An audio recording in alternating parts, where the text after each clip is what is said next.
Está con nosotros esta noche don Isaac Humala. Buenas noches, bienvenido don Isaac. Él es padre del presidente de la República, como todos sabemos, pero también es padre de Antauro Humala, que está en este momento cumpliendo una condena que está en revisión por los acontecimientos, los hechos de Andahuaylas, lo que se conoció como el Andahuaylazo. Él tiene una sentencia de 25 años por una suma de delitos que van desde homicidio calificado pasando por secuestro, 7 delitos, ¿no es cierto, don Isaac?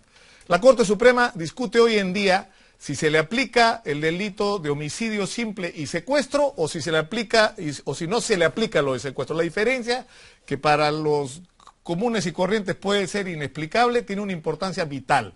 Si lo consideran secuestro, no tiene beneficios penitenciarios, tendría que estar 19 años en la cárcel. Si dicen que no cometió delito de secuestro, tiene 17 años de pena y sí tiene beneficios penitenciarios y saldría dentro de un año y medio aproximadamente en libertad. Pero don Isaac, que está acá no como su padre, sino como su abogado, dice que todos están mal, ¿no es cierto, don Isaac? Así es. Y que ninguna de las dos cosas procede. ¿Qué es lo que propone usted con respecto a su hijo? Primera cuestión. En todo el proceso, han ignorado, ¿no?, la calificación que corresponde.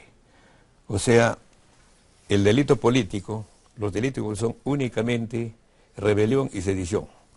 Ambos delitos tienen por factor tipificante predominante el ser alzamiento en armas contra el gobierno legal.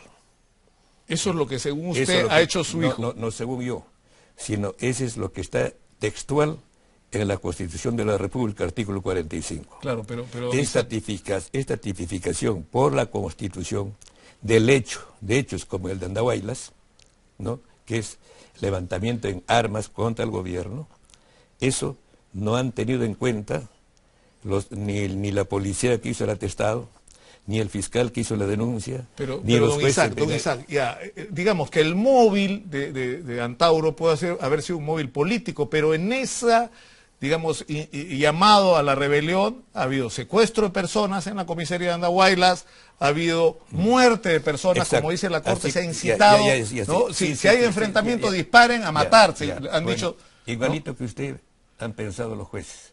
Si usted piensa así, es admisible porque usted está pensando con el sentido común, no con la legislación penal. En la legislación penal, ¿no?, y hasta el sentido común, levantarse en armas tiene que chocar contra el gobierno, tiene que chocar contra las Fuerzas Armadas para poder derribar al gobierno. Es decir, según usted... Deje hablar. Sí, entonces, por supuesto. Esa es una guerra de alguna dimensión. Y si eso crece es una guerra civil, y puede ser poder y reemplazar la Fuerza Armada que se levanta a la fuerza del ejército. Es decir, para usted, esto se remite a que el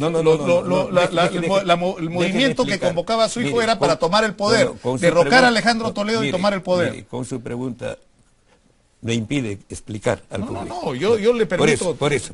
Tenemos tiempo, don Isaac. Por eso lo que le digo, pues es, levantarse en armas es guerra. Guerra significa, lo dice la misma Constitución, armas, tiene que estar armado.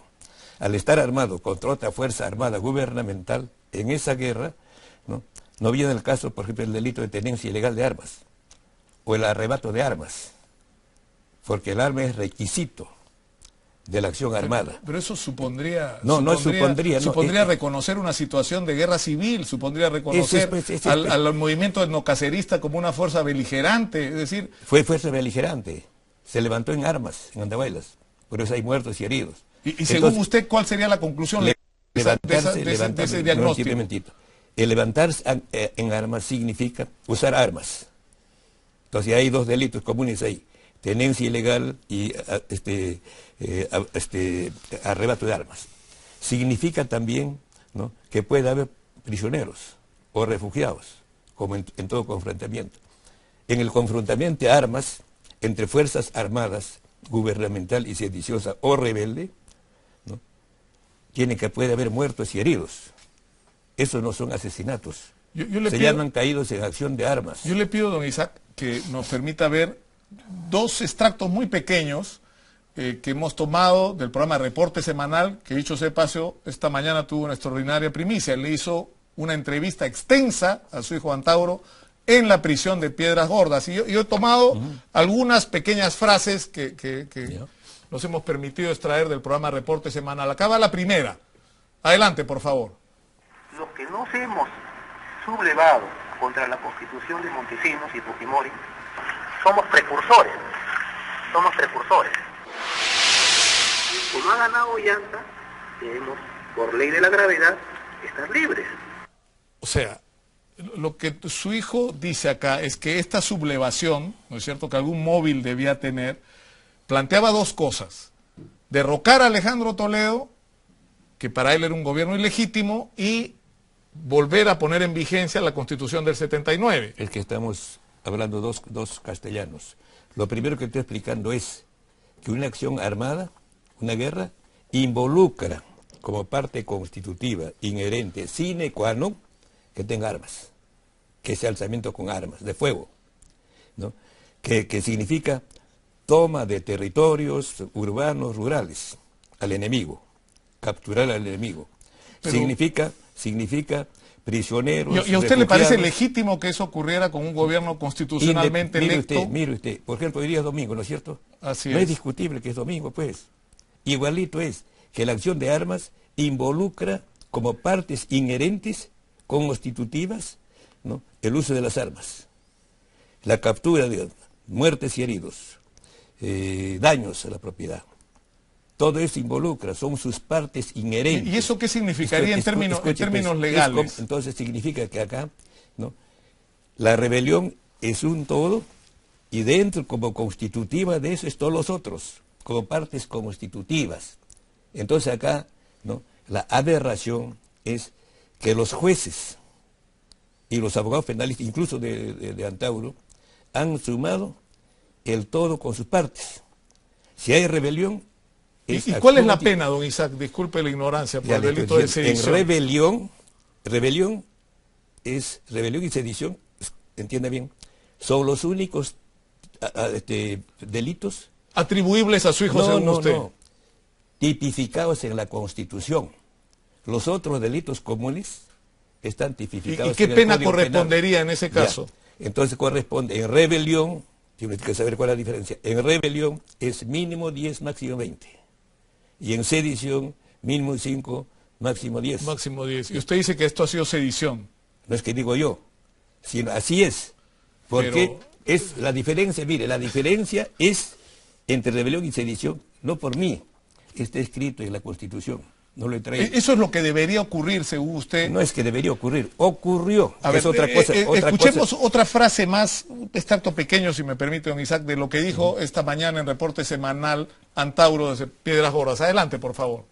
Fue un enfrentamiento entre dos fuerzas contendientes, las del Estado y las insurgentes, las sediciosas, las genozaderistas, ambos armados.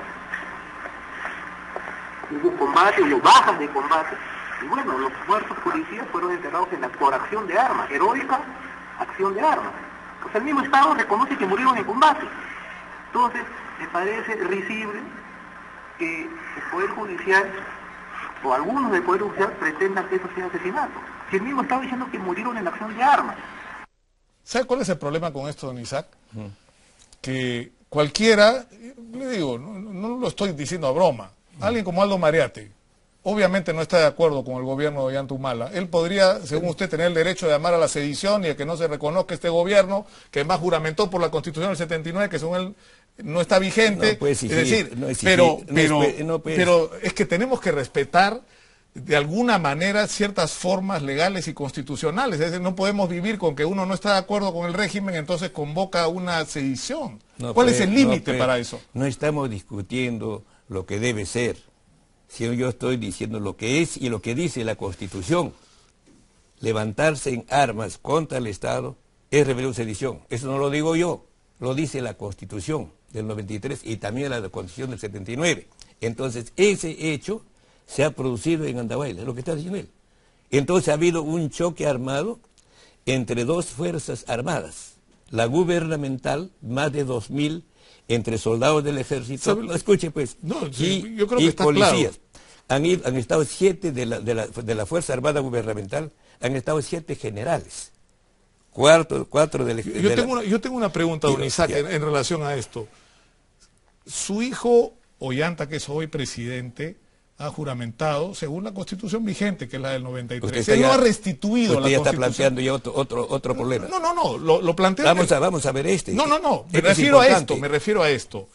Es decir, si su hijo Ollanta no reconoce la vigencia de la Constitución del 79, ¿Antauro se sublevaría contra él también? No, es otra cosa. A mí, pero usted está desviando ya.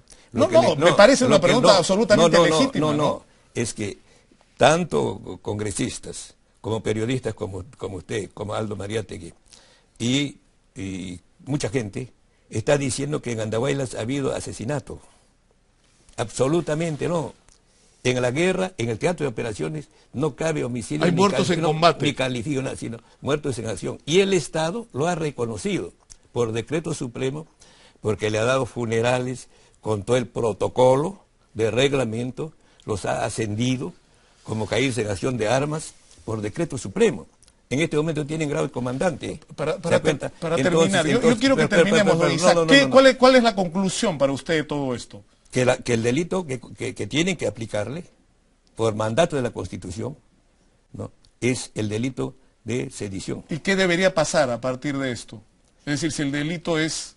Mínimo 5, máximo 10. Además, no le correspondía tampoco 10. ¿Por qué? Porque sería 10 cuando va hasta las últimas consecuencias. Hubiera habido 100, miles de muertos. Acá al día siguiente... Había solo 4, pero 4 son importantes, ¿no? Y 2 en caceristas son 6. Pero 6, no 4.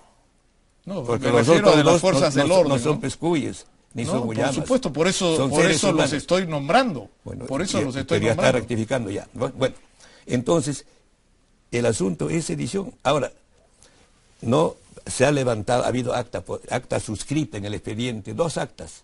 La primera en que depone las armas Antauro, ¿no?, ante los generales, firmado, ¿no?, y la discusión continuaba de las formalidades para la entrega de las armas. En eso lo toman prisionero. Sí. ¿No? Entonces, métase a la cabeza bien. En acción de armas, las otras cosas son cosas inherentes a ella. Usted no puede sumar el todo con sus partes. Yo creo que está claro, don Isaac. El objeto de esta entrevista es que los televidentes conocieran su punto de vista como abogado, no solo como padre de Antauro Humala, y ahí dejamos el asunto por ahora. Perfecto, me parece que perfecto. es lo correcto. Por supuesto que el debate sobre esto va a seguir. Yo le agradezco. Yo estoy llano, yo desafío a los abogados, ¿no?, a los constitucionalistas, que sobre este asunto están hablando sonceras. Perfecto. Está muy claro, don Isaac. Yo le agradezco mucho por estar con nosotros esta noche. Gracias. Espero que haya, estoy seguro que va a haber otras oportunidades de seguir discutiendo este tema que sin duda, y eso es innegable, va a afectar al presidente Ollanta Humala. Pero quedamos en que usted venía acá como abogado de Antauro, ¿no? No como padre del presidente. No.